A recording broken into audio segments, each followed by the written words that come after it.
Good evening, everyone, and welcome to the Weekend Wrap, brought to you obviously by Crowcast. I'm joined here by a cast of thousands who will be giving us their view on the disaster that occurred on the weekend. I'm welcoming Macca, Pete, and American Crow all the way from Cleveland. How you going, guys? Well, a bit to talk about tonight, so we'll just very quickly flick through the weekend's results and then we'll get straight into it. Friday night we had the Power mopping up a pretty dismal Hawks, 13 goals 20-98 to Hawthorn 7 goals 5-47.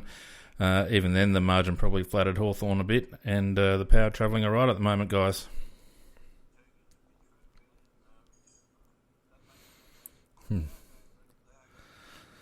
They are. On Saturday, we had the Suns getting up over West Coast. The Suns 11 goals 14-80, defeating West Coast 11-77 by 3 points. West Coast just can't travel.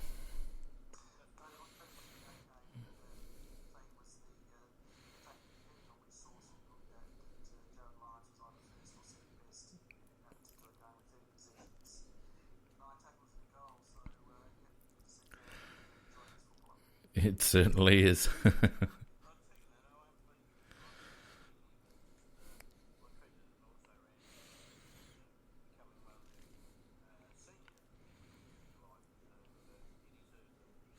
Certainly does. We had the Giants 18 goals 9-117 defeating Essendon 15-11-101. The Giants just managing to keep winning despite having a lengthy injury list, and have now usurped us at the top of the table. Yeah, funny that. We also had North Melbourne, after a bright start, just caving in over Richmond. Richmond 14 goals 17-101 to North 9 goals 12-66. Actually thought North were all over them early, and then they just decided to go home early.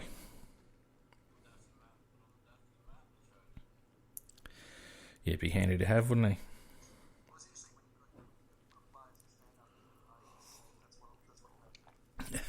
That's very topical. Not ready for the segue though yet, Pete. We got one more game this afternoon. Collingwood defeating Fremantle Dockers, who just refused to win that game. Collingwood 15-15, 105 to Fremantle 12 goals 13-85. A win for the Magpies away once again. They're quite good on the road.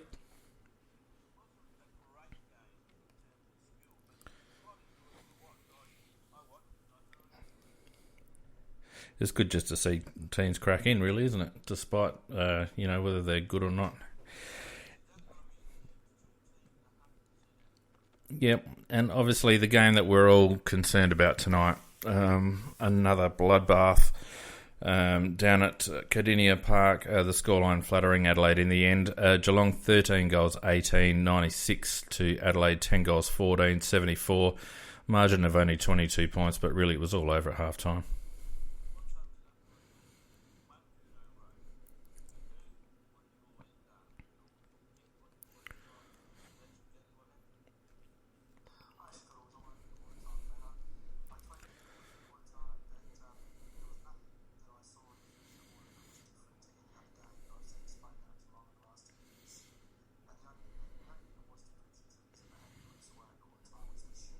Well, they could have, couldn't they?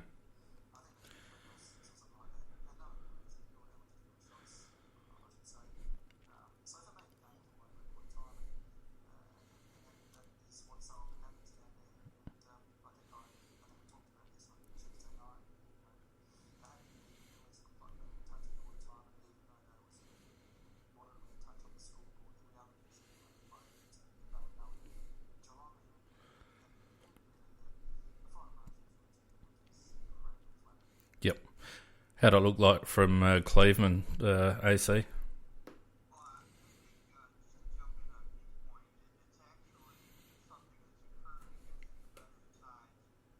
Also at home and at other fields. I mean, it isn't just in Geelong. It's inexcusable to me that the team leadership, and putting aside the coaching for a second, it's inexcusable to me that Tex and the rest of the team leadership cannot somehow match the intensity and the effort and the just want to that these other top teams have, and we don't have. And we can beat sides that are that us up, can out talent them. But when we match up against teams like Geelong, it's almost like they sit and watch the game around them, and it happens more than just at Geelong. It happens on a consistent basis, and I, from my view, I'm as furious as everybody else because I'm tired of watching the same thing every time. Well, AC, you were probably one of the more optimistic through our previous tough losses, and it's good to see that you've joined the dark side, mate. my comment. Well, I was willing to give them the benefit of the doubt because, obviously 2 years ago we had what we went through as a team in the unit. And I thought they had grown from that, and I thought that they had learned to develop that killer instinct, but clearly they have not. No, my only comment is that we just lost it at contested ball. Everything else that flows from that, if we win contested ball, then we're in the game. Our whole game relies on contested ball, and there's other peripheral things that happened that you can point the finger at, and rightly so. But we break even or win at the coalface and we're in the game. And I just do not understand how a team of competitive beasts who are professional can rock up to a game of football at a place where they haven't won for 6,000 years and not want to just draw a line in the sand and go, enough is enough, particularly when they're on top of the table. We are the ladder leaders. We're the competition leaders. If ever there was an opportunity for us to stamp our authority on this competition this year, in a year that is wide open, that was it. And it was so disappointing, not only from the players, but also from the coaching staff, that we may as well have been watching last year's game and the year before that's game, the game against Sydney in the semi-final, all those big matches, we capitulate exactly the same way. Correct. AC raised an excellent point about the leadership, and I'm going to really give Tex Walker a bloody verbal hiding. He was disgusting, absolutely disgusting. He's supposed to be the leader, and he's playing from behind. He's pushing them in the back, giving away free kicks, and at times looking disinterested, missing easy shots for goal. He ends up with 3-3, but it's just as leadership goes, it's setting an example. Look at the example that Selwood set. Look at the example that Dangerfield set. And then we've got the example that Tex set. Bloody terrific, isn't it? Well, they're in awe of Dangerfield, and I'm tired of that. That's getting old real fast. We've played him 3 times now, and it's like, hey, pal, do whatever you want, wherever you want. That's got to end, and that comes from the leadership. That's the team leadership. They sit around and they're in awe of these guys. I think one of the things that concerns me greatly, and AC, you brought up about how we seem to go to water in the big games, and so far this year, 2 of the losses to Melbourne and North Melbourne, it's probably highly likely that Melbourne and the Kangaroos won't even play finals this year. I'd be surprised if either of those teams play finals. And the issue is that any team that brings the terminology brings the heat, brings tackling, brings intensity, and if they can do that as a team, 22 guys right across the ground, then we just capitulate. We don't like it. We don't like getting down and dirty, and we just, and I know that I've repeated this ad nauseum, but when we are faced with that situation, we do not have anybody that can get their hands on the ball, and we just don't. And the same thing happened in the first quarter on Friday night. Is that, guys? If you looked at the stats, they were absolutely horrific. I think by 3/4 time we had 2 players over 15 disposals at 3/4 time, and that was both the Crouch boys. It was an appalling display of getting your hands on the footy when there was heat in the kitchen, and this is the common thread that goes through all of these performances. It doesn't have to be one of the bigger clubs. It just has to be a team that's prepared on that day, 22 players, to get together and bring whole of ground, whole of team pressure, and we do not have anybody prepared to put their hands on the football. Yep, 100% right. But surely that comes back to the leadership somebody's got to set the example. I mean, Selwood looked like a bloody warrior, doesn't he? He goes in there and he gets bashed in the head, got blood on the side of his head. He's off the ground for about 3 minutes. They go whack, whack, whack, whack, whack with a bloody stapler, and he's back in there like a bloody warrior setting an example. His men wouldn't dare not follow that example. Yep. PJ raises a really good point on the chat. We had 2 of the top 15 possession getters at half-time, which was a very similar sort of statistic to the Sydney semi. And I'll just use that as a segue into some head-to-head stats here before we continue with the commentary. Kicks and handballs, we got smashed by 108 disposals, all up 429 to Geelong, 321 to Adelaide. I mean, based on our output this season, that's unheard of. We had 92 marks, Geelong, 60 Adelaide, which will be explained in a moment a little bit further. We only just out-tackled them, even though they had the ball for, let me just see, I had this up a minute ago, 49% time in possession to our 34%, and yet we only out-tackled them by 5. Source won the hit-outs, but it really didn't do us any good. He didn't seem to be able to hit in the right spots, or our players at the drop weren't getting to the right positions. Frees were even, although I thought the umpiring, particularly in the first half, was a little diabolical. What else do we have here? Disposals per goal. Both teams were pretty inefficient. Geelong, 33 disposals per goal, us 32. The difference there is that Geelong were using the ball. They had massive amount of uncontested possessions, whereas ours was basically due to repeat inside 50s. We weren't very efficient in terms of getting inside 50 and scoring, and that's shown out in the inside 50s per scoring shot. Geelong were 1.6, we were 2.1.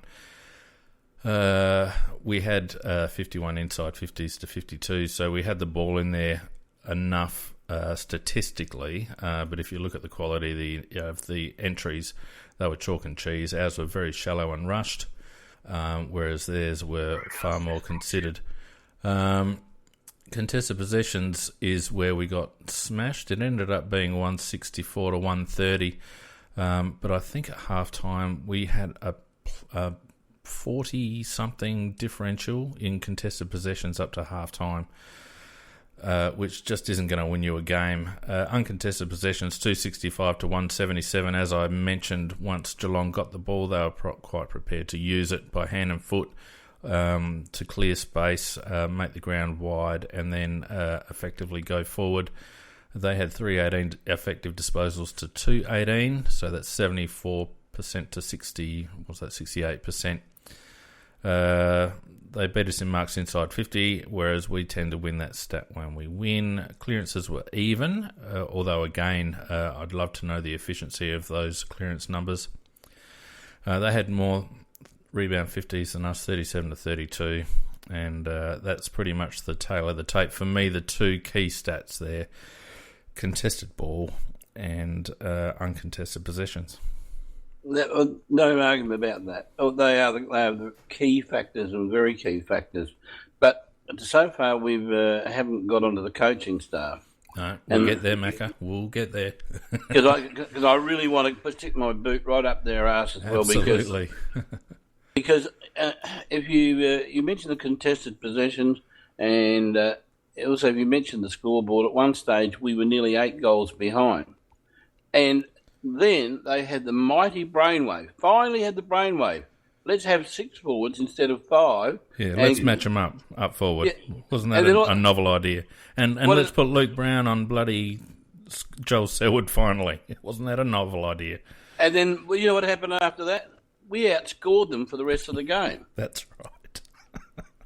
Yeah, but I'd be a little careful on that. I mean, the fourth quarter especially, Geelong was just doing enough to get through the game. It was 22 points, but Jesus, they could have really waxed us. Yeah, but you say that, AC, but the point is they were cruising and they got up to 8 goals. They could have made it 16 goals if we'd kept on with only 5 forwards. Well, that's true too, but I mean, Geelong put it on cruise control, so we outscored them the rest of the way, but they'd already done enough to win that. Yeah, well, I thought Luke Brown did a very good job on Selwood too once he went there. They moved him off again after like 10 minutes or so. You can't have a man winning his position, can you? What I really enjoyed, Macca and Pete, I'll let you get a word in a moment. What I really enjoyed was when the game was there to be won in the first quarter, and we were obviously losing contested possessions, and looking like going down the same path that we had previously. We decided to, as you mentioned, not man up down, but down up forward. We decided to have Rory Sloane and Eddie Betts off for a 9-minute stretch in that first quarter. Our best midfielder and our most dangerous forward off the ground for 9 minutes, halfway through the first quarter when we were actually trying to wrestle control of the match. What the actual hell makes that happen? That is ridiculous. Oh, and the other ridiculous thing, just there's another point I want to make, but I'll just follow that up with in the third quarter when Walker kicked an almighty goal from the boundary line and 50 metres out. And there's only a couple of minutes to go in the quarter, 2 or 3 minutes to go in the quarter, we had a little bit of momentum at that stage. I think that had got us back down to within maybe 28 or 29 points or something like that. And he goes off. Yep. The captain who's just kicked a team-lifting goal and who's your key forward, because of this incessant need to rotate players off the ground once they've kicked a goal, and he goes off for the last 2 or 3 minutes of the third quarter. I just think there just seems to be no thought process behind it at all. I did want to just give a shout out to a performance I was really, really impressed with, and that was Huey Greenwood. Yeah. Really loved his game. 18 possessions, 11 tackles, and 9 clearances. I thought he was just terrific, and he showed. It's only his third game, and he's just such a big body out there, and he shows some really quite nice finesse as well with his hands and getting the ball out of stoppage situations. He was a real highlight for me. Yeah, absolutely. He embarrassed some of our so-called senior players who got absolutely bugger all of the ball and no contested balls. Greenwood was fantastic, absolutely fantastic, and he's going to be a real player for the future. Equal second highest contested possessions for the game, and he had 65% time on ground, Macca, and he spent large portions of the game up forward as well. I reckon he probably only spent 50% of his time, if that, in the midfield, and I agree with both of you. He's a gun. He's a rose amongst thorns at the moment. And Pete, just following up on what you're saying about Tex, not only was it a team lifting goal, but it was a lifting goal for Tex as well. He'd missed a couple. He needed to put that one through. He put it through. It was a fist pumping moment. And you could tell on his face how annoyed he was that he was getting called off. And if I was him, I would have said, "Stuff you guys, I'm the captain, I'm staying out here." And it just smacks of a club and a group that is so rigid in terms of what they have to do and when they have to do it, that there's just no feel for the moment and the situation. Very disappointing. Anyway, let's get into some individual stats, and we had the two Crouch boys leading possession winners. Brad with 28, 11 kicks, 17 handballs, 7 tackles, 4 inside 50s, 10 contested possessions, but he had 7 clangers and only went at 60% disposal efficiency, 5 clearances. I felt he did a lot of his work when the game was lost, to be honest. Matt, on the other hand, I thought was quite good. 14 kicks, 13 handballs for 27. He took 2 marks, 5 tackles, 6 inside 50s, 13 contested possessions, which is up on his output over recent weeks. Matt would have been our best player up to three-quarter time. He tied in the last quarter, but I thought he's fantastic in the first 3 quarters. Yeah, him and Snake. Matt also had 7 clearances. I felt like he was trying, and I also felt that his kick-to-handball ratio is what we want. Often in those pressure games, Matt reverts to handballing, but his metres gained stat was all right. I can't remember exactly what it was, but it was certainly better than Brodie Smith. Sloaney got sat on. Sorry, go on, Pete. No, keep going, mate. You're right. I was going to say, yeah, we'll whiz through a few. Sloaney got sat on, but still did okay. 23 touches, 7 tackles, 6 inside 50s, 11 contested possessions, 6 clearances. Of the rest, really, Lynchy did all right. Worked hard for 20 touches, 4 inside 50s, and a couple of goals. Sorry, did he have a couple of goals? Yeah, 2 goals too. Huey Greenwood, we've already mentioned. The 12 kicks, 6 handballs for 18, 11 tackles if you don't mind, 11 contested possessions. So he's absolutely smashed it in tackles. He's 4 better than the next best, Brad Crouch. And there's plenty of numbers there, 5 or less in our team, and he's had 11 tackles, 11 contested possessions. Disposal efficiency a bit down, but although I felt that he was good by hand, maybe not so good by foot. 9 clearances as well. The lad just has to be in our midfield rotation. If the coaches need any more proof, then I don't know what's going on. Go on. No, that's all right. I'll jump in when you finish, mate. I'll jump in. Jake Lever, I thought, was probably, with Matt Crouch, our best player. Only had the 14 touches, but took 6 fantastic intercept marks. Only laid the 1 tackle, 1 inside 50, 7 contested possessions, went 100% disposal efficiency, which is good, and 6 rebound 50s, which was a team high. Apart from Laddie, who had 7. But Jake never gives up trying, and he'd be a bit dark. Betts was quiet. Tex, even though he scored some goals, I felt very similar to you, Macca. His body language, his contesting, and his second efforts just aren't there at the moment. Luke Brown was quiet, although I did feel that he had an effect on Joel Selwood. Joel Selwood, when you give him a bit of momentum in a game, it's very hard then to go put a tag on him. I would have loved to have seen Luke Brown start on him, or Jake Kelly for that matter. The absentees. People are raving a bit about Charlie Cameron. He only had 8 touches, and what's happened to rotating Cameron through the middle? Because I hardly saw him through the middle. Saw him maybe once or twice off the back of the square. Didn't see Eddie off the back of the square. What the hell has happened to that tactic? Kyle Hardigan had a mare. Andy Otten had a mare. Brodie Smith had a mare. Eddie Betts was very quiet. David McKay doesn't deserve to play another game for the club. Miller was quiet. Atkins was disgustingly quiet and insipid in his approach. Rory Atkins needs to start going when it's his turn to go. The thing I don't know, I'll finish off here and you guys can have a crack. The thing I don't like about Rory Atkins is that when he's the guy chasing the ball carrier, he doesn't put any physical pressure on the ball carrier. He just corrals them and then makes a half-hearted attempt to smother the kick or handball. He just needs to put some physical pressure on when he's chasing. Anyway, over to you guys.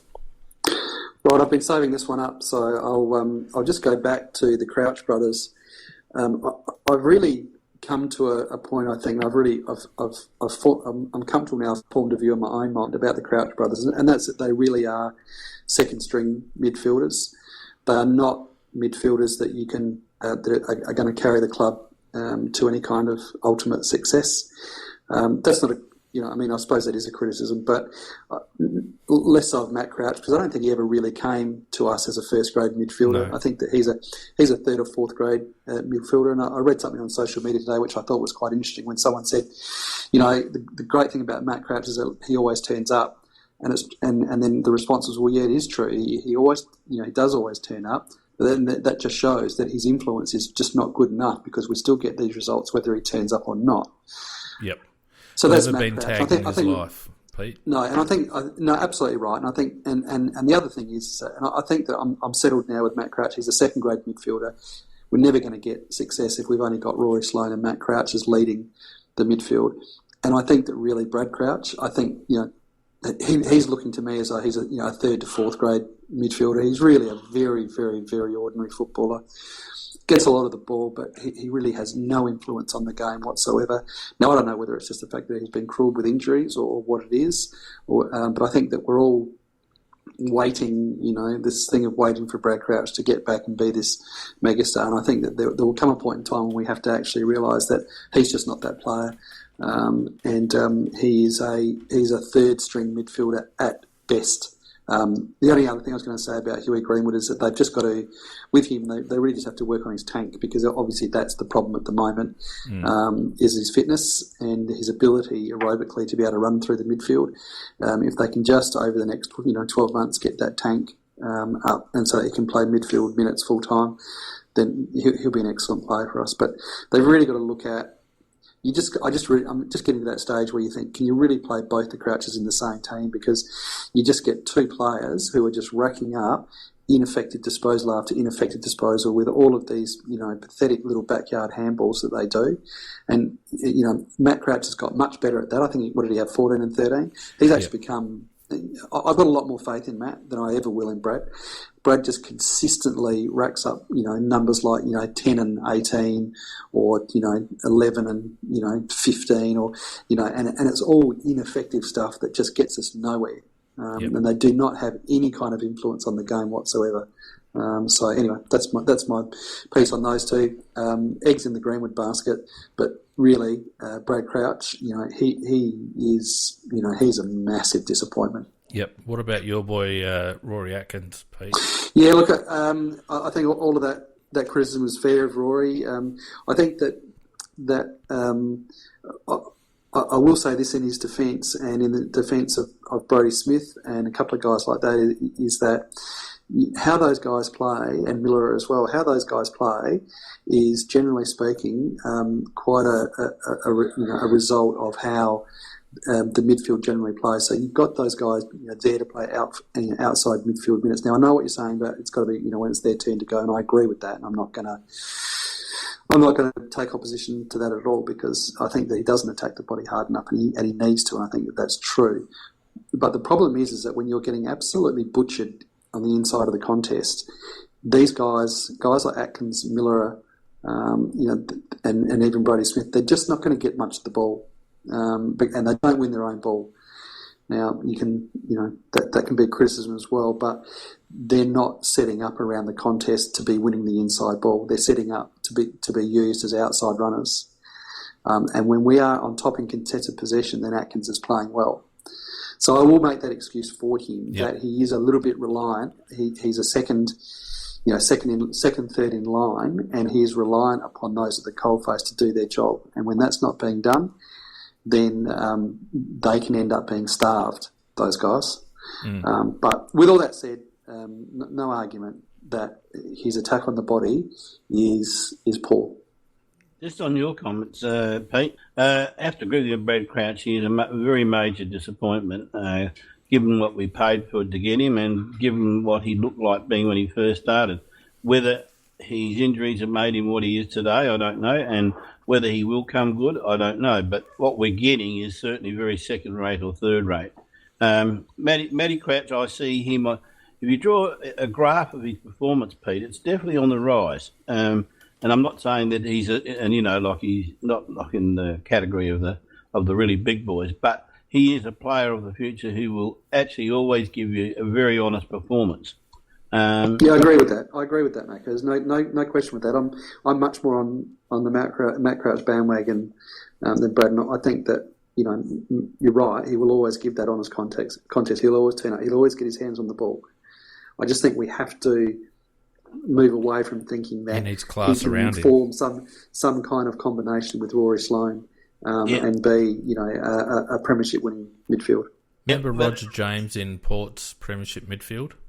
Yes, I do. Very good player. That's what Matt Crouch reminds me of. He's Roger James around, with class around him. You need that cold-faced player. He's never going to win a Brownlow or take a tag or anything like that. But he's a distributor and he's honest and he'll give you a contest more often than not. He needs to build himself up around not getting pushed off the ball at stoppages. But you kind of got faith that Matt's going to give the best he can. Sorry, Macro, I cut you off. Please go on. Yeah, actually, you mentioned a player there of the past for it, Roger James. I regard him very, very highly as a player. Actually, he was a beautiful distributor of the ball. Anyhow, moving on, I just wanted to disagree slightly with Pete, not totally, but slightly with Pete about Atkins and Smith. I'm not going to give them any defence whatsoever, because the players they were standing just bread and butter players. And they're prepared to have their colours lowered and get thrashed by bread and butter players, I don't find that acceptable at all. And when we're going well, yes, these boys are firing and looking good, and I know they're outside players, but you've also got to accept the fact that you're standing a man as well. There's an opponent. If your opponent's doing very well, then it's your job to do something about it, and I just don't think they do enough about it. They certainly didn't run hard defensively. The amount of uncontested ball that Geelong got points to our outside players not working hard enough off the ball. And I just want to touch on a point that PJ raised in the chat, and there's been a bit of discussion about this issue and a few others on Big Footy this weekend. Our actual game plan is set up to have our outside runners really feeding off our inside players. And as I mentioned at the top of the show, the whole cornerstone of our game plan is winning ground ball, winning contested possession. And we've set up so that guys like Brodie Smith and Rory Atkins and Wayne Miller and those blokes will feed off our contested possession advantage. And I think that's why we look so bad and lose so badly when our contested possessions are down, because we don't have a game plan that can counter a negative contested possession differential. And it makes those outsiders look really bad. But by the same token, Macca, I'm with you. There's got to be a bit of game awareness. And if you know that we're getting towed up, you need to step up. And just because you're a quick player who receives the ball and distributes, it doesn't give you a pass when it comes time to put your body on the line or gut run to a contest or block up space or do all the little 1% things that footballers need to do. And I think that's where our outside players are really lacking. It's their defensive efforts and their willingness to work hard when things aren't going their way. Correct. Absolutely. That's where I was coming from. And one question I'd like to ask Pete, because he's not usually around when we've had this discussion, and I know that Phoenix and I both think we can't understand the club not going after a bloke like Rockcliffe. What do you think of Rockcliffe, Pete? Oh, I think I was very vocal last year that we should have got him. There was never any doubt in my mind they should have gone after him. Absolutely not. No, I mean they desperately needed a player like him, and I think that it's now being shown. And I think that the error in not picking up Bryce Gibbs is now being shown, where we've put stock into, in particular, the Crouch brothers to assist Rory Sloane, and we are short. And I think what happened, we all thought at the start of the year that we were short in the midfield, and then we had a couple of some good wins against some teams who weren't terribly organised, and everyone was getting excited about organic growth. And I think that really, what we're seeing against the teams like Geelong and teams that, as I said, bring the heat, bring the pressure, and this happened. This goes back to last year, is that we do not have a single player, and Rory Sloane included, a single player that when the heat is being brought and when the game, when the other team is running in, like an avalanche, we have no players who can get their hand on the ball and put their, and basically put their hands up and say, I'm turning this back the other way.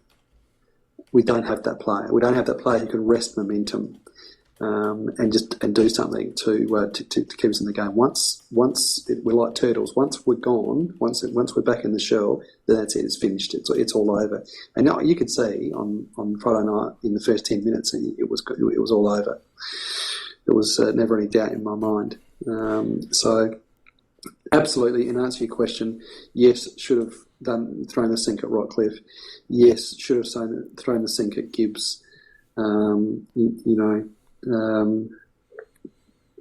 2 years ago picking up, what it's looking like now, picking up Duday instead of Burton. That's looking really bad. Picking up Gallucci instead of Power Pepper. Those decisions now are looking.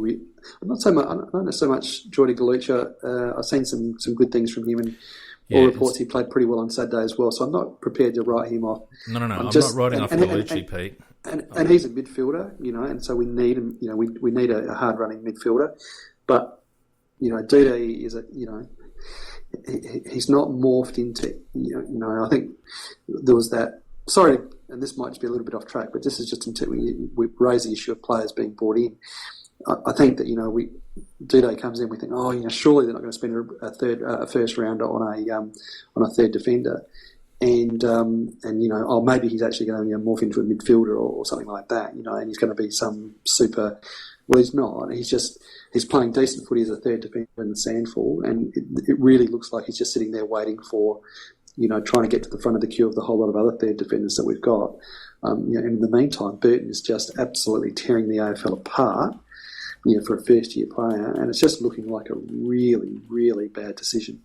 Dumb decision. Absolutely dumb. I wasn't knocking Gallucci, Pete, by any stretch, but Power Pepper, given that we didn't do anything at Trade Week, and we were clearly a solid defender short, Power Pepper is a ready-made man-child who could play from round one, and he hasn't missed a game so far this season. Was surely a better prospect for what we needed than Gallucci. I see what you're saying. Notwithstanding that Gallucci is probably going to be a good, honest midfielder. I don't think he doesn't look like a star, but he looks like probably a B plus to A grade midfielder down the track. Yeah, I see what you're saying, mate. Yeah, one thing I said at the beginning of the season before we started, I saw no premiership in Adelaide because of its midfield, and we started to get deluded a little bit after about 6 games, but being honest and looking at what we've got there, we are that star midfielder short. Yeah, and look, the theme of this show should really be we shouldn't be surprised, because this is exactly where we all said we would be. Yeah, so this is no surprise. This is exactly what we thought would happen, that we would get towed up by teams with strong midfields. And, it's a discussion probably for Tuesday night, because, we want to keep focus on the game as much as possible. So I will sort of pin the broader discussion for a bigger discussion on Tuesday night, and I'm thinking over the bye we're going to have a nice old review podcast where we can talk about these things even more. But everything is right. We're here exactly where we thought we would be as a supporter base, and it just defies logic to try and understand why the club didn't see it as well. Speaking of the club, though, I want to go back to some coaching decisions or coaching non-decisions. We touched on them briefly, but I'd like to expand. And I'd like to open up the discussion by posing the question that if you see that we're getting done in a key stat, ground ball, if you see that differential dropping into the negative early, why, as a coaching group, do you not try and influence the contest and stop momentum? Why don't you man up forward? Why don't you flood their forward line? Play 3 or 4 back? Why wasn't anything done?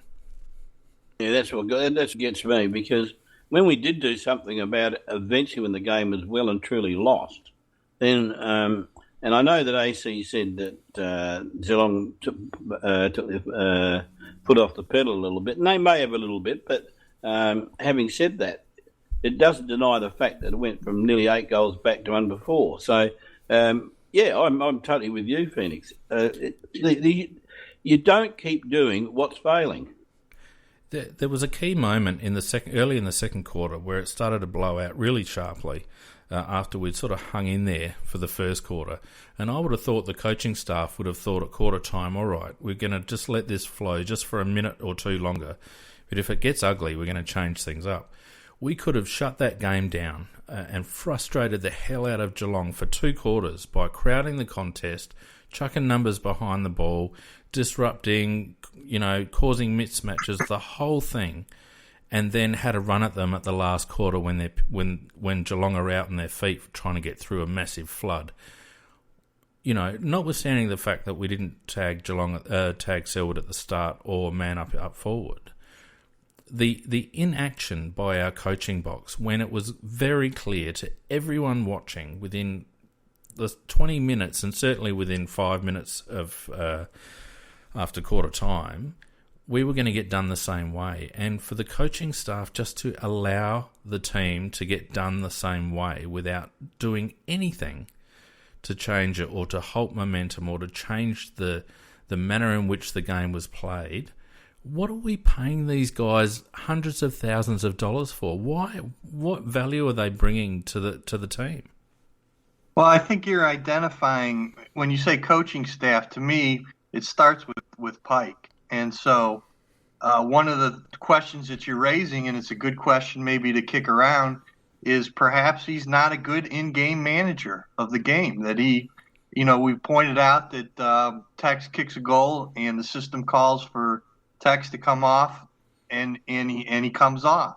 So maybe the issue here is that Pike is not well equipped against some of these better teams to be an in-good game coach and make these adjustments and to identify that, okay, we went into the week thinking ABC, but now we got to change it up a little bit because the reality of the situation is different. So maybe this is a head coaching issue. Sorry, Mac, I just want to extend this point with AC for a second. I made an analogy on the boards over the weekend, or not an analogy, a comparison between Aussie rules and NFL. And to me, NFL is a sport where the coach and the coaching staff are heavily involved in what goes on the field. They are the chess masters, so to speak, and the players are well drilled in plays. And, you'll get quarterbacks that can play call, but you'll also get teams that rely very heavily on play calls from the sidelines. Do you think, from watching both games, do you think that's a big difference between Aussie rules and NFL? It does seem to be. I mean, I understand that AFL is a different game. It's more free flowing. It's probably harder to micromanage like some of the NFL coaches do. However, that being said, you can still make in-game adjustments. You can still identify that there's areas you need to shore up or things you need to switch around. And perhaps Pike is just too slow at that, and maybe the game's too quick for him to readily adjust on the flow. I mean, the big thing in the NFL, Phoenix, is second half adjustments. Yep. And to Macca's point, they did make adjustments, but he still, even with the adjustments he made, he still held rigidly to the notion that, well, our system calls for guys to come on and off at certain points. And that's a situation, and I think Pete said it and you said it, that was a situation where you have momentum, you have to seize that opportunity. And he just didn't do it. Mm. Now, I just want to say something about that, though, and drill down further, because I think you're onto a very good point. But it's not necessarily just Pike alone here we're talking about, because no senior coach can do the job on his own on game day. He's got his line coaches who are responsible for various areas of the game. But I would think it's his call overall to reverse the game plan. Or is that the role of the line coaches to reverse the game plan? No, that's the head coach. The buck stops where, right? I mean, it's the head coach. He's got to make that call. Right, that's where I'm going to. Well, you're only reinforcing what I was about to say. But I don't see him in deep discussion with his line coaches to talk about what they're going to do. No, that's right. Sorry, go on, Pete. Boys, I was going to say I'm about to bail on this for tonight, and two final comments. One, the Pike reset doesn't seem to be a thing. And as I say goodbye, I just wanted to a very, very special guest here to say hello. There was an under-9s match this morning, and in a game that they had absolutely no right to win, a whole lot of defensive pressure, kept a very, very low-scoring game. And this champion turned the game on its head by kicking 2 goals in a quarter. So say hello, mate. Hi. There you go. Pete. Little there Pete. you go, little Pete, superstar. Well, Great mate. I had to give him a go because he's been listening the whole 45 minutes, so he loves his footy. All right, boys. Well done enjoy by the rest of the podcast, and I'll duck out, and I'll see you on Tuesday. See you Tuesday night, mate. Cheers, mate. AC, I really, and Macca, to that point, you see that, like, my impression, and I could be far off track here, but my impression is that the line coaches are there to manage the tactics, the strategies, and the matchups that are decided amongst the coaching group. But in terms of being able to impact the play, impact the game, and call for a different structure or a different setup, that's got to be Pike. Pike has got to be able to say to his line coaches, all right, I want X, Y, Z to happen. You know, I want us to clear out our forward line and chuck 2 behind the ball. You know, I want us to change up our matchups in the midfield, etc., etc., etc. And you're dead set right, Macca. It's a very good observation that whenever the camera does pan to Pikey, he's sitting off to the side. He's very isolated. I think the guy next to him is actually his stats man. And he seems to operate independent of the line coaches on game day. And there doesn't seem to be a hell of a lot of communication between each of the coaches. And you know, it seems a very autocratic sort of an atmosphere, and who knows? We're only looking from the outside, but my biggest beef is that we're paying these guys, these master tacticians, these head coaches, mountains of money, and I don't really see what value they add on game day, because quite frankly, anyone could go out with a list of bloody training drills during the week. They only have one main session a week. The rest is all rehab and sports science and, you know, psychology and all the rest of it. They only have one main session a week. And I reckon the 3 of us could go out and run that session without, you know, causing any less damage. I'm not going to argue for or against that, because we might cause havoc, but... Especially the American, he might have him kicking the wrong way, for God's sake. Or throwing the down. Stop running it, you got to pass. Exactly. But, you know, I mean, I threw up 2 examples on Big Footy of a coach directly impacting the result. The first one was when Wallace was coaching Richmond, and he played us and decided that he wasn't going to let us get the ball. So he played keepings off for 4 quarters. Everyone thought it was disgusting and the death of football and all the rest of it.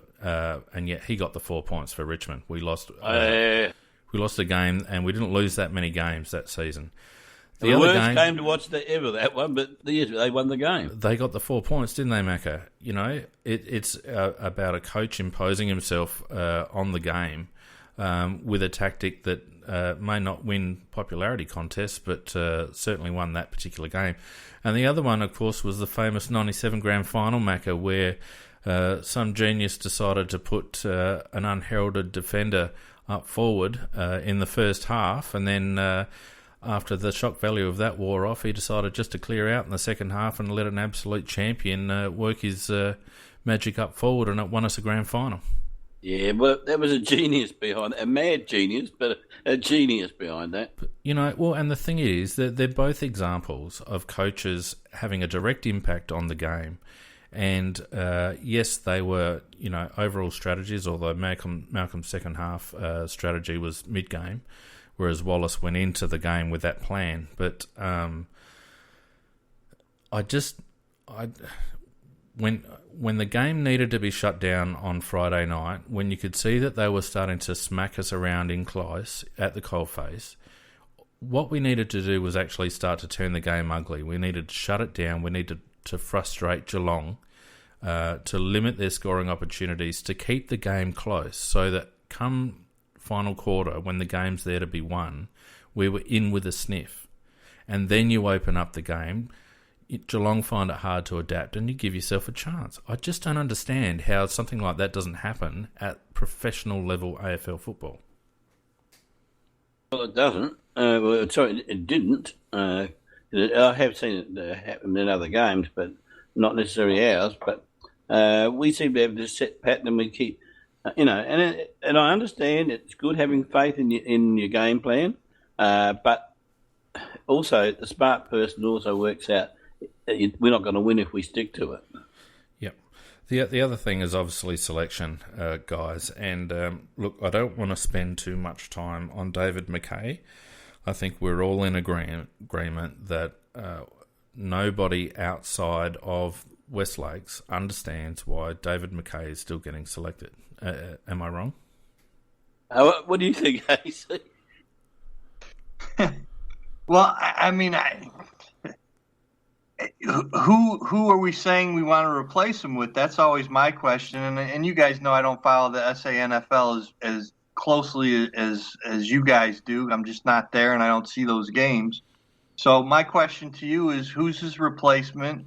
And then I would throw it to you. Why do you think that replacement's not up? Yeah, can I just say one point? AC's got a very good point, and I think he's given the answer why he's still there. Because no, disagree. Well, look, Jordan Gallucci. You're playing for the future rather than the present. But no, you're not, because Jordan Gallucci didn't do anything wrong in his debut game against Brisbane, and he certainly provides just as much in his short stint of AFL footy as David McKay has. And there was no reason for David McKay to be included in that side, irrespective of the fact that Curtly Hampton got injured. I agree. I agree with that point. I just don't want to burn somebody like Gallucci at this stage, that's all. Look, he's a first-round draft pick, Macca. He needs to be able to cope with that kind of pressure. Thin body. Did you see Patrick Dangerfield tackle D-Mac a couple of times?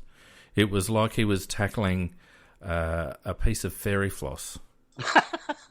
It was actually embarrassing. Well, that may be, but McKay wasn't the only one. I saw guys practically shepherding Dangerfield down the field. I mean, that, as you know, I said it earlier, that nothing is irritating me more when we play Geelong than the deference that they give to a former teammate. And I, for one, am tired of it. And the first time that somebody knocks him on his ass, that will be the time that I know the team culture has changed and maybe for the better. Yep. Good point. And the glaring example of that is Bernie Vince versus Dangerfield when he was still with us. Bernie, AFC club favourite, mates with all the blokes, including Danger, and didn't bother Bernie. He got down and dirty on Dangerfield, got under his skin, and impacted the game to the extent that they beat us at home. And you're dead set right, AC. Why? You know the person that needed to run through Patrick Dangerfield? Tex Walker. If you ever wanted someone to make a statement about we're here to play football and we're here to win the game and we'll chat to you on Twitter afterwards, it was Tex bloody Walker. I'm the captain now. You don't belong here. We've come here to win. We're going to sit you on your ass, Patrick. Big tick. Yep. Going back to selection, though, D-Mac aside, our forward line looked terribly imbalanced. We had JJ, Otten, Tex as our three-pronged key position forwards or marking forwards. Not a lot of defensive pressure amongst those, and it really showed in terms of the way Geelong, notwithstanding the fact that they outnumbered us anyway, but the manner in which they were able to waltz out of our forward line more often than not was a real indictment on our selection. Is this the time that we thank Otten for his performances so far and give Jono Beach a go? Well, I don't think there's room for JJ and Otten in the same forward line. I think Otten was a good replacement when JJ was out, but he's not a like for like replacement for Mitch McGovern. Jono Beach is a far better option as a Mitch McGovern clone. He's good overhead. He's good at his feet.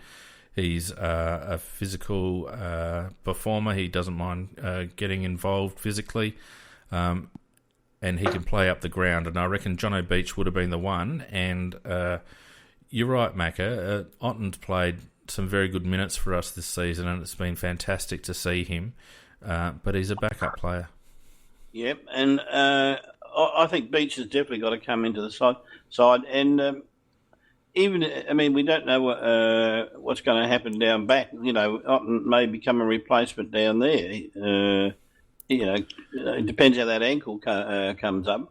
He may do, but even that scares me a little bit. Otten is a very good intercept marker, and if Jake doesn't come up, then you would think that would be the first call. But we're getting done over the back of contests, and the bloke that we're missing in that regard is Kyle Chaney, in my opinion. Kyle Chaney, just a good, honest player. But the one thing that Kyle was very good at was getting behind and being the last defender. He was. At the moment, we're just getting exposed over the back, and it doesn't help when Kyle Hartigan can't seem to make a positive effort on spoiling the ball because he just let too many over the back on the weekend. Geez, he was lobotomised again last week. It wasn't good. It's like they take his brain in and out week by week, or even during games. I thought he was terrible, actually. Yeah, wasn't good. But look, let's get back to this selection issue. If you're looking at Geelong, and we talked about it, Scorpus and I on Thursday night, their defence didn't look terribly scary. There was only the two tools to go with Jenkins and Walker, and we had a real opportunity to throw a different look at them with our forward setup and really try to stretch them a little bit with pace. Geelong aren't a fast side, and their defence certainly isn't fast. They move the ball all right, but they're not fast runners.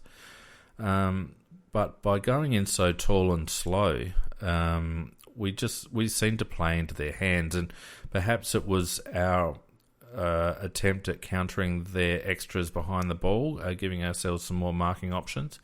At the end of the day, it was just ineffective because, numbers won out.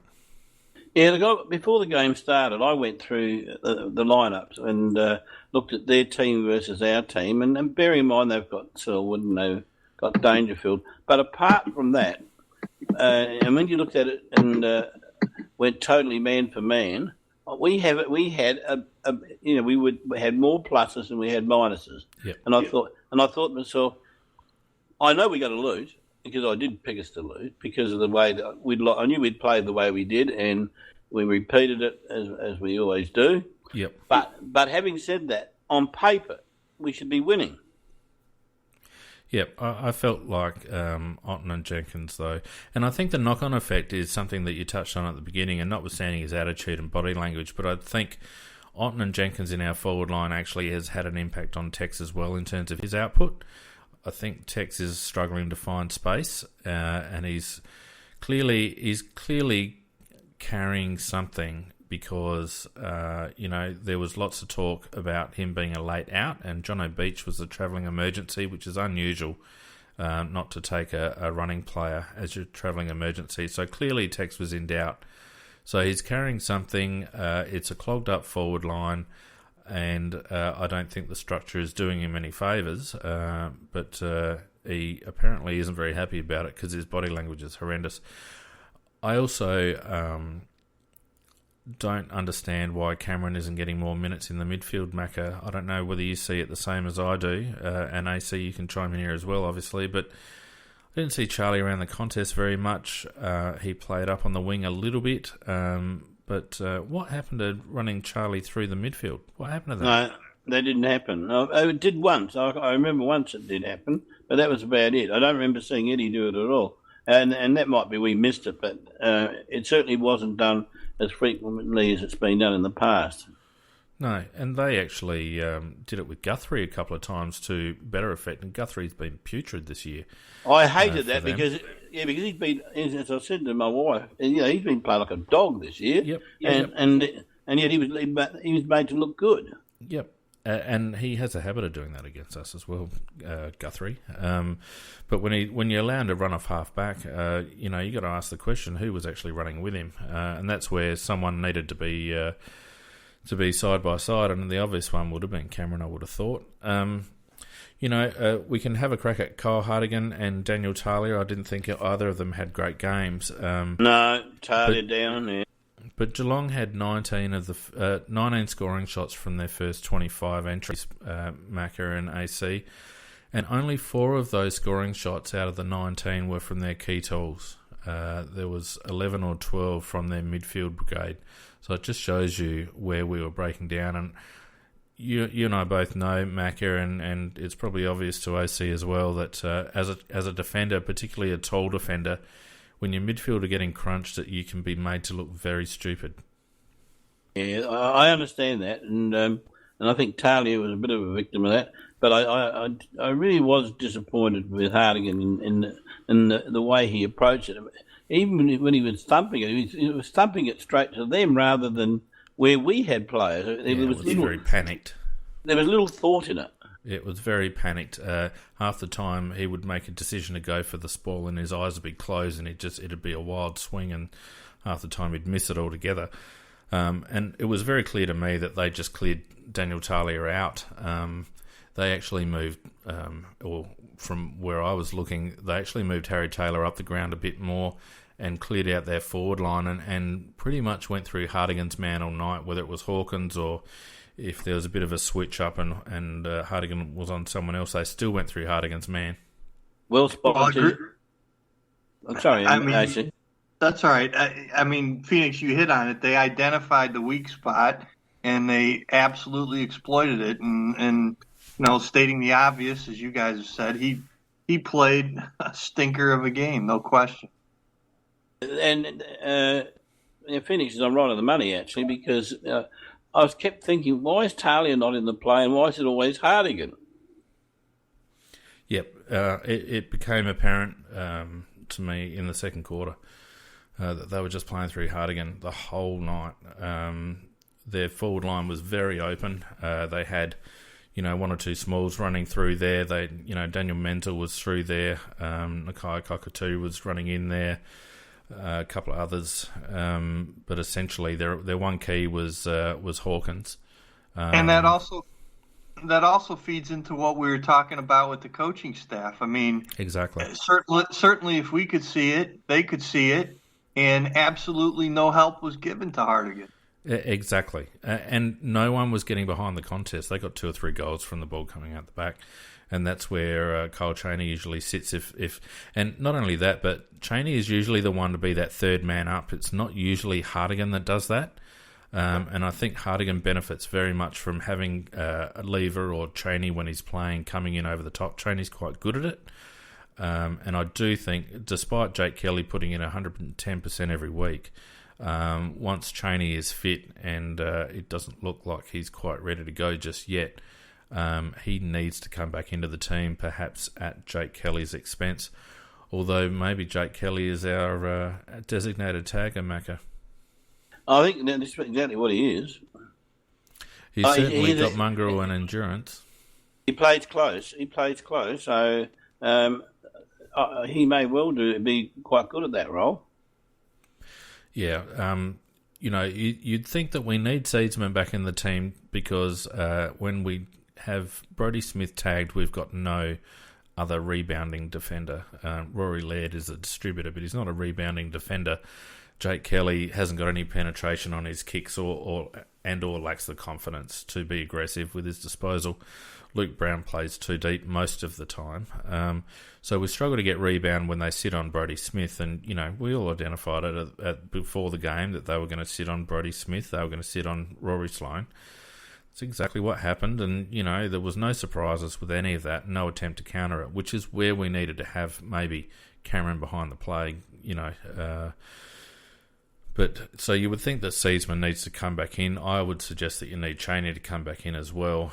And Seed should come in for McKay, in my opinion. Well, absolutely, because David McKay is the obvious alternative rebounding player, but he just doesn't do it. He's not effective enough. He hasn't got the speed to break the lines. He doesn't have the disposal to be effective, and he hasn't got the strength to break through a hard press. And if he's getting selected because a lack of personnel, then I can kind of understand that. But there's an underlying issue there that we've persisted with David for a long, long time now. And the fact that he is now the last man standing for that kind of role really is an indictment on our lack of blooding other players into that role. We've got a few.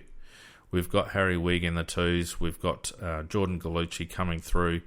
We did have other players that have been moved on over the last few years, and the fact that it's still DMAC is just so frustrating. Anyway. Yeah, that's a very good point, though, because once again, I saw the figures published in the paper or in an article somewhere. We've used, I think, 29 players, whereas, Geelong and the Bulldogs have used in the 30s, mid-30s, and so they're finding out about their players, and we've got a lot of players, again, in the twos that we don't know how they're going to go if they get a game. Yep. Well, we got Riley Knight to come back in. I think he's best 22 for us. I think Curtly Hampton, obviously probably won't play again this season, or if he does, will be very late. Highly doubtful, though. He's our best 22. We need Seedsman back in, I believe. We need Cheney back in, I believe, as well. If we want a defensive forward to run with a guy like an Andrew Mackie, who could have done with a bit of more attention on Friday night, then I think Troy Menzel's the man for that role. I think defensively he works pretty well. He's not that effective offensively at the moment, but I think he's physical and he's got good tackling skills. So, I mean, we do have players there, but for the second year in a row, you quite rightly point out, Macca, we've used under 30 players with the second lowest, we've used the second lowest players in the AFL, I think. It's equal with, I reckon it might even be Port for players. And there's been a lot of discussion on the big footy boards about Harrison Wigg and the fact that, he should be knocking that door down to get selected. My view is that after being on the list for 2.5 years and not being given an opportunity despite some pretty consistent performances in the SANFL, including a 38 disposal game 2 weeks ago, if I was Harrison Wigg, I could be excused, I think, for being pretty disillusioned with the club. Well, it's hard to argue against that, isn't it? I mean, he can't do any more. Greenwood kept belting the door down and smashing it down. Greenwood only got selected because of injury, though, Macca. Don't forget. No, I know, but at least when he put the performances there, so when they looked for somebody, he got in. Yep, but only because we needed an inside midfielder. I think the one that Harry Wigg would have been disappointed about was Gallucci getting a run ahead of him as another outsider. I think Harry would have been rightly eyeing that spot. And I was really surprised about that, actually. Yeah, me too. Because Gallucci hadn't put in the numbers to get selected. And I actually think that Wigg's card has been stamped because, from memory, I don't even think he's being included in the emergencies over the last few weeks. Yeah, but they must play him. To be fair, they must give him a game somewhere during the season. No, they won't. They won't. He's cooked. They won't play him, Macca. I'm afraid you're right, but sensibly they should. It's too far. We hold on to our players for far too long. VB we held on for far too long. Matty Wright, at the moment David McKay. There's been others. We probably gave Scotty Thompson a season too long, and it's at the expense of these young lads. And you've got to understand that these young lads want a 10-year AFL career. And if they're sitting in the twos in Adelaide, particularly as a Victorian kid, not that Harry is, he's a South Australian, but for some of these kids that have come from interstate, they're sitting in the twos, putting in good numbers and not getting selected at the expense of some blokes where I'm sure they would look at the TV watching guys like VB in his last couple of seasons and DMAC, and those blokes and go, geez, if I can't break into this team ahead of those blokes, what am I doing here? Well, there's been 3 blokes that basically in the twos for the benefit of AC that have really knocked up numbers virtually all year, and Greenwood was one of them. Wigg's another one, and Jono Beach is the other one. Yep. So those three players should have played by now. Now, Greenwood has shown that when he's been given the opportunity, and he dominated the clearances in the last quarter. He dominated them. He ended up with 9 clearances. Yep. And, I mean, he was out. I thought he was outstanding in the last quarter, and he's had his chance, and he's shown he can do it. Now, the other two boys, they've been knocking up some very similar numbers, and they should be given a chance as well. Yep. Well, Jono Beach is the one that I think is desperately unlucky because he's essentially a like-for-like for Mitch McGovern. Perhaps not as talented or dynamic as Mitch McGovern, but he offers a lot of the similar stuff that we need from that role. He can lead up and play quite high. He's good overhead. He kicks the ball really well, and he's got good physicality. Now, you know, there's a reason McGovern's in ahead of him because McGovern's overall a better player. But if you ever wanted an understudy for that role, it's Jono Beach. And why didn't he get selected? I just don't understand. I mean, Otten kind of worked for us when Jenkins was down, but why the hell did they pick Daniel Menzel when Jono Beach was the obvious choice for that role? Yeah, I can't argue with you. Well, they're not, you know, the only thing that I would say is that they're not going to put some of these guys in a game at Geelong against a team like Geelong. I mean, they're going to, you would think that they would want to bring those guys in against the Brisbanes, the Carltons, those types of teams. Correct. They're not going to do it against Geelong. No, that's Correct. absolutely right, AC. But I guess the point is that had they introduced and blooded some of those players in the second half of last season after the bye when we had those run of easy games for 3 or 4 games, then it wouldn't have been such a risk to bring them in a game against Geelong. And I can't argue with that. I mean, I can't argue with that. Yeah, right. That's the knock, I think. You know, it is a risk to take untried players into such a big game. The fact is that we're not managing our list well enough to put games into those guys so that when we do need to call on them, we can do so with some degree of confidence instead of it being completely speculative. Oh, anyway, we could go on and on, I reckon, but we're nearly at an hour and a quarter, and I'm starting to get annoyed again.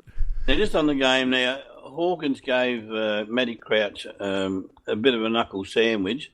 You know, holding on the jumper to disguise it, but he definitely gave him a knuckle sandwich, hit him on the jaw, and it glanced onto his shoulder. So I'm very angry because that is a situation.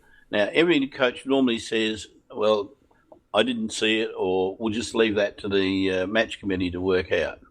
But we've got bloody Chris Scott standing there at his press conference saying that he should not be getting suspended at all, and he may be a fine at best, or nothing.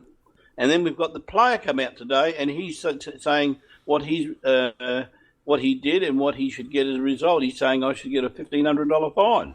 Yeah, I mean, it's not for them to talk about it. It's for them to bloody go up there and find out what they get. It's utterly out of order for Tom Hawkins to be saying anything. And it's highly unusual for a coach to come out and say anything. And Geelong have this ingrained sense of entitlement when it comes to things like this. They do it with the umpiring. Joel Selwood is a classic for whinging and crying about the umpiring when he starts getting done for, you know, ducking and all that sort of stuff. And the simple fact is that Tom Hawkins has got form. And not only should he get a game, but he should have actually been paid a free against, Macca. That was the thing that annoyed me the most. It was right in front of an umpire, and it was high contact, off the ball, immediate free kick. You're just not allowed to do it in football, so why didn't the umpire pay a free kick? He should be stood down, the umpire, because that was... when you see the vision, the camera's got him perfectly lined up about 5-8 metres away at most, looking at it, and he did nothing. And I'll bet you AC's annual salary, which I understand is quite substantial. Yeah, right. He's a lucky man. He's a lucky man.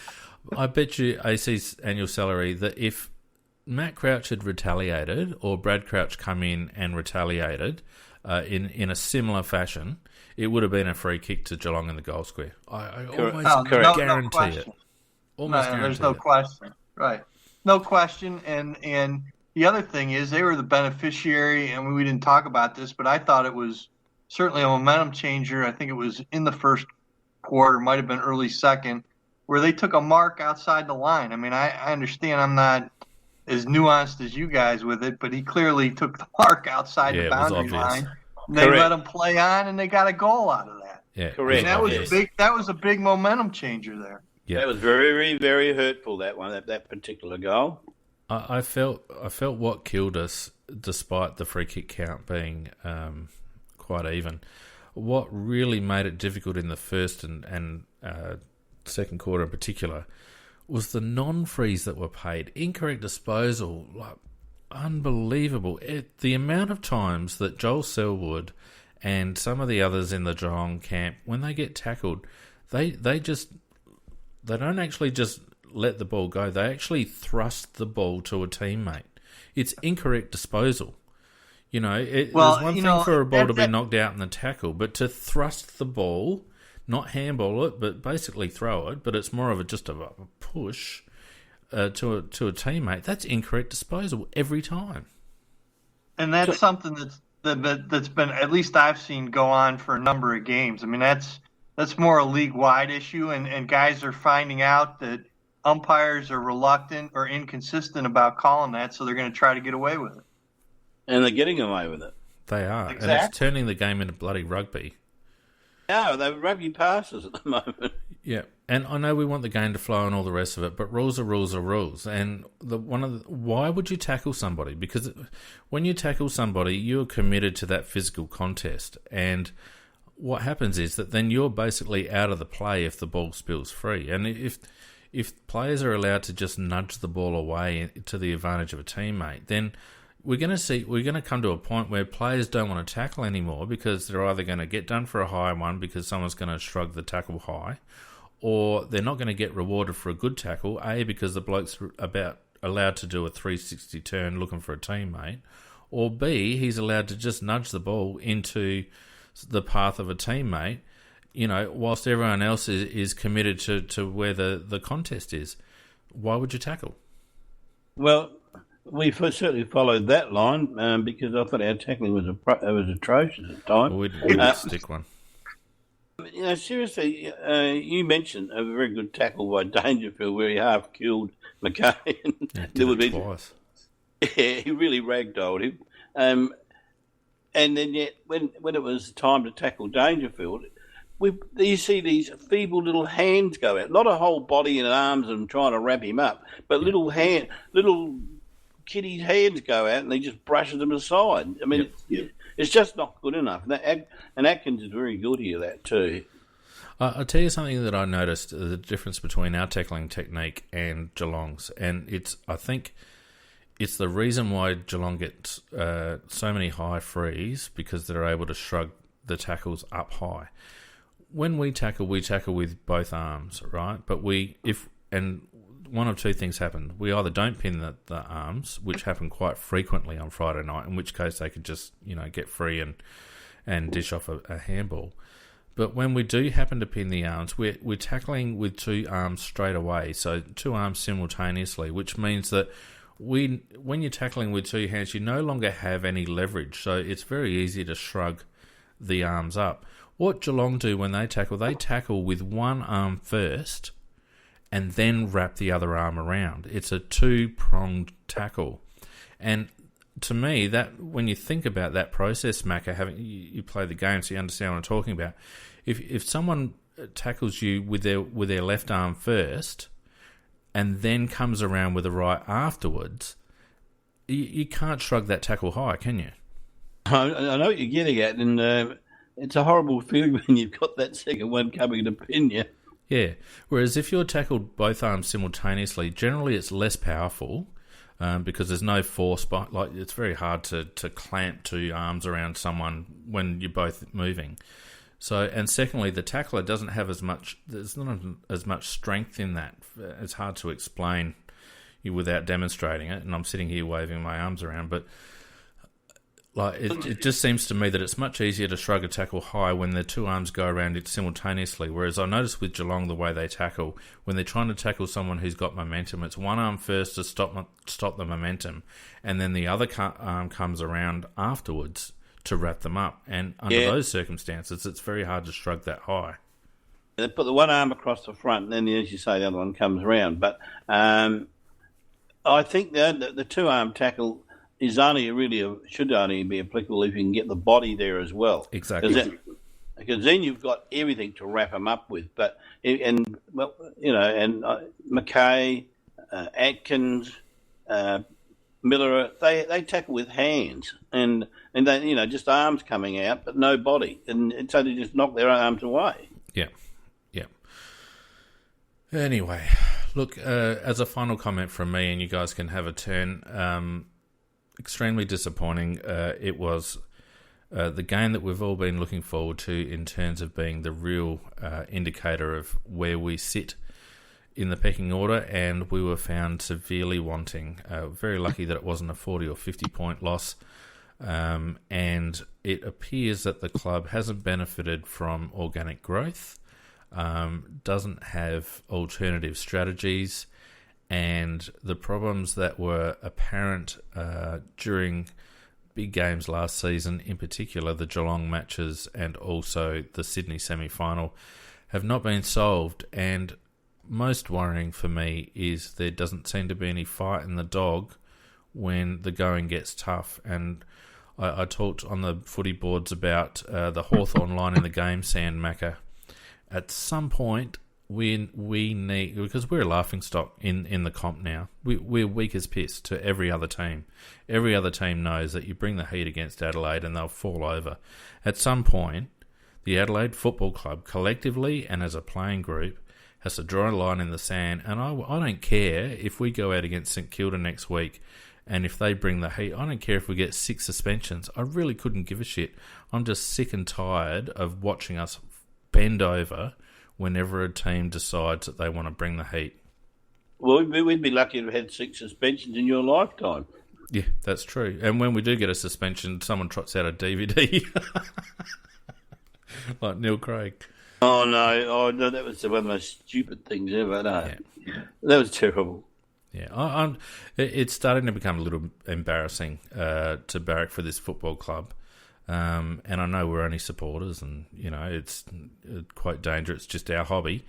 But nevertheless, you want the team to win, and you want them to, if they're not going to win, to put in an effort. I would have been happy with a 22-point loss if we'd fought it down to the wire from start to finish. The only reason we got that close was because they took the foot off the pedal.